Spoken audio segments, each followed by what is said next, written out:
संतान के रूप में कौन आती है?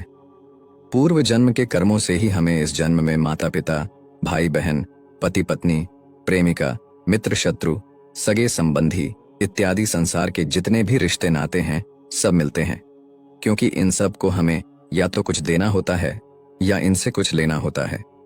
वैसे ही संतान के रूप में हमारा कोई पूर्व जन्म का संबंधी ही आकर जन्म लेता है, जिसे शास्त्रों में 4 प्रकार का बताया गया है। 1. ऋणानुबंध।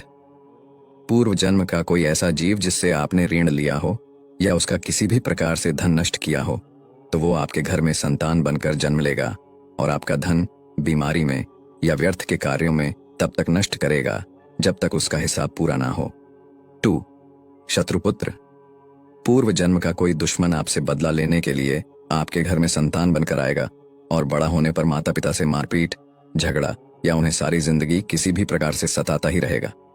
हमेशा कड़वा बोलकर उनकी बेइज्जती करेगा व उन्हें दुखी रखकर खुश होगा। 3. उदासीन पुत्र।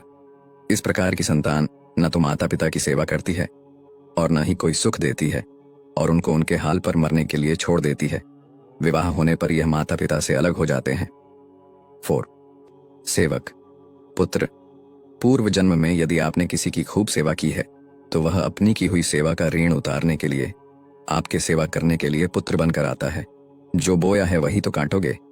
अपने माँ बाप की सेवा की है तो ही आपकी औलाद बुढ़ापे में आपकी सेवा करेगी, वरना कोई पानी पिलाने वाला भी पास ना होगा। आप यह ना समझे कि यह सब बातें केवल मनुष्य पर ही लागू होती हैं। इन 4 प्रकार में कोई सा भी जीव भी आ सकता है।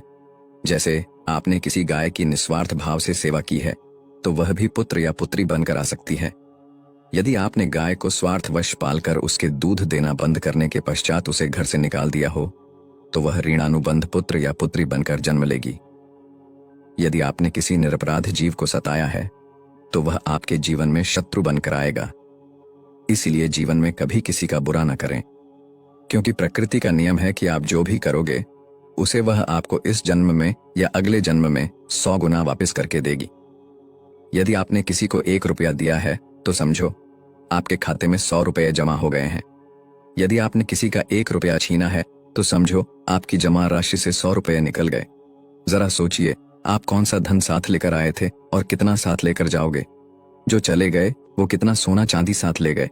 मरने पर जो सोना चांदी धन दौलत बैंक में पड़ा रह गया, समझो वो व्यर्थ ही कमाया। औलाद अगर अच्छी और लायक है तो उसके लिए कुछ भी छोड़कर जाने की जरूरत नहीं है, खुद ही खा कमा लेगी। और औलाद अगर बिगड़ी या नालायक है तो उसके लिए जितना मर्जी धन छोड़कर जाओ, वह चंद दिनों में सब बर्बाद करके ही चैन लेगी। मैं, मेरा, तेरा और सारा धन यहीं का यहीं धरा रह जाएगा, कुछ भी साथ नहीं जाएगा। साथ यदि कुछ जाएगा भी तो सिर्फ अच्छे बुरे कर्म ही साथ जाएंगी। इसलिए जितना हो सके नेकी करो, सत्कर्म करो